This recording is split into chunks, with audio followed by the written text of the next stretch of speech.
जय बाळूमामा मित्रांनो, आज आपण ट्रेडिंगचे काय सायकोलॉजिकल पॉईंट समजून घ्यायचे. मुळात ट्रेडिंग हा जो व्यवसाय आहे किंवा हा जो बिझनेस आहे ना, हा अशा प्रकारे डिझाईन केला गेलेला आहे की त्यामध्ये मोस्ट ऑफ जण लॉसच करतात, कारण तो डिझाईनच त्या प्रकारे झालेला आहे. ट्रेडिंगमध्ये सगळ्यात जास्त महत्वाचे असते ती म्हणजे सायकोलॉजी. त्यामुळे तिथं लॉस होण्याचं प्रमाण जास्त आहे, कारण सायकोलॉजी हँडल करणं तितकंसं सोपं नाही. आता ह्याचा आपण आज पॉईंट समजून घेताना सगळ्यात आधी ज्यावेळी आपण ट्रेडिंगला सुरुवात करतोय, ट्रेडिंगला स्टार्ट करतोय, त्यावेळी खऱ्या अर्थानं गोंधळण्याला सुरुवात होत्या. जर आपण योग्य मार्गदर्शनाखाली जर आपण सुरुवात केली किंवा आपण सुरुवातीला जर आपल्याला योग्य काय आणि अयोग्य आहे ह्या गोष्टी कळायला लागल्या तर आपला प्रवास सुकर होतोय. पण मोस्ट ऑफ टाइम असं होतंय की आपल्याला नेमकी सुरुवात कशी करावी, कुठून करावी, कशा प्रकारे करावी हे लवकर समजत नाही. त्यामध्ये जर फसणारी माणसं जर गाठ पडली तर ह्या प्रवासाची वाट लागत्या आणि लवकर यामध्ये येणं हे जरासं त्रासाच होते. त्यामुळे ही काळजी घ्या. सुरुवात करत असून तर आपण आपला एक योग्य माणूस पाहिजे की जो आपल्याला योग्य काय आणि अयोग्य काय सांगणार असणार. तर ही नेमकी काळजी आपण घेतली पाहिजे, कारण इथं जर माणूस फसला तर आपली जी वाटचाल आहे ती खूप लांबणार आहे. दुसरा महत्वाचा पॉईंट जो मला सांगायचा जो सायकोलॉजिकल पॉईंट आहे ते म्हणजे लक्षात घ्या, ज्यावेळी तुम्ही ट्रेडिंगला सुरुवात करताय त्यावेळी आपले कमीत कमी 4 ते 5 महिने आपले फक्त इथं एक बेसिक शिकायला जाणार आहे किंवा टेक्निकली ट्रेडिंग शिकून घ्यायला, समजून घ्यायला जाणार आहे. ज्यावेळी 4-5 महिने आपले ट्रेडिंग समजून घ्यायला जातील तिथून पुढे खऱ्या अर्थानं प्रवास होणार आहे. त्यानंतर 4-5 महिन्यानंतर आपल्याला ट्रेडिंगची एक समज झाल्यानंतर स्वतःचा एक सिंपल सेटअप तयार केला पाहिजे. सिंपल हा शब्द अधोरेखित करा. सिंपल सेटअप स्वतःचा तयार असला पाहिजे आणि तो स्वतःच असला पाहिजे.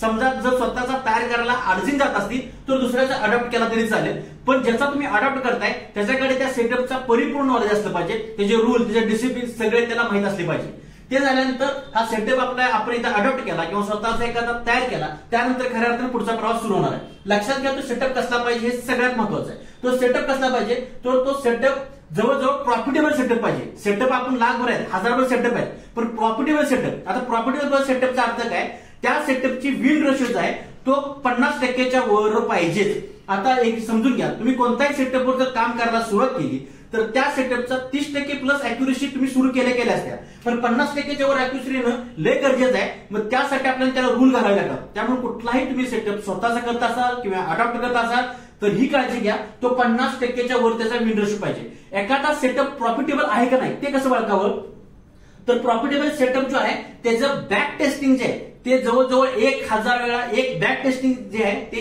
1000 वेळा झालं असलं पाहिजे. म्हणजे चार्ट वरती 1000 वेळा बॅक टेस्टिंग झालं असलं पाहिजे. प्लस त्यानंतर एकाच पेअरमध्ये 6 महिने त्याने लाईव्ह टेस्टिंग केलं पाहिजे. म्हणजे बॅक टेस्टिंग पाहिजे ते 1000 वेळापेक्षा जास्त पाहिजे आणि लाईव्ह टेस्टिंग पाहिजे ते 6 महिन्यापेक्षा जास्त पाहिजे. हे झाल्यानंतर जो आहे तो प्रॉफिटेबल सेटअप आपण म्हणू शकतो. हे सगळं झाल्यानंतर तुम्ही ते करू शकता. त्यानंतर एक लक्षात घ्या, त्या सेटअपचे जे रूल आहेत ते आपण कटाक्षाने पाळले पाहिजेत, म्हणजेच आपण डिसिप्लिन त्यामध्ये पाळलं पाहिजे. त्यानंतर जो सेटअप आहे कोण तर सांगेल की 90% 80%, त्याच्या अजिबात पाठीमागे लागू नका. 90% प्लस असला काय भानगड कधी नसते. जे मोठे ट्रेडर आहेत, जगातले जे मोठे ट्रेडर आहेत त्यांचा मी अभ्यास करण्याचा, समजून घेण्याचा प्रयत्न केलाय. कुणाचाही सेटअप 70%पेक्षा वर मला अजून दिसलेला नाही. 60-70% म्हणजे खूप झालं. इतकं देखील आपण सांभाळण्याची गोष्ट केली पाहिजे. त्यामुळे भरमसाठ 90-80%च्या मागे लागू नका, हे काही उपयोगाचं पण नाही. त्यानंतर तुम्हाला आता मी सायकोलॉजिकली एक भानगड सांगतो. ज्यावेळी आपण हा सेटअप साधा तयार होतोय त्यावरती आपले रूल फॉर्म होतात, आपण त्याला फॉलो करावं लागतोय. त्यानंतर खरी गंमत सुरू होणार आहे. त्यानंतर आपला स्वतःवरचा आणि आपण जन्म घातलेल्या सेटअपवर किती विश्वास आहे हे तिथून सुरू होणार आहे. त्यासाठी मी काल एक सायकोलॉजिकली डेमो केला होता एका मानसशास्त्रज्ञाने. तो मला आठवतोय, तुम्हाला मी सांगतो. त्यांनी काय केलं होतं, असे विद्यार्थी बसले होते, त्यांनी स्वतःवरचा विश्वास ह्यावरती एक सायकोलॉजिकल डेमो केला होता. असे विद्यार्थी बसले होते 100-200. त्यामुळे तिने स्वतःच्या खिशातून एक 100 रुपयाची नोट काढली. नोट काढल्यानंतर तिने सांगितलं की ही 100 रुपयाची नोट कुणाकुणाला पाहिजे म्हणल्यानंतर काय झालं, ती 100-200 विद्यार्थी जे बसले होते त्यातल्या निम्म्या जणांनी हात वर केला.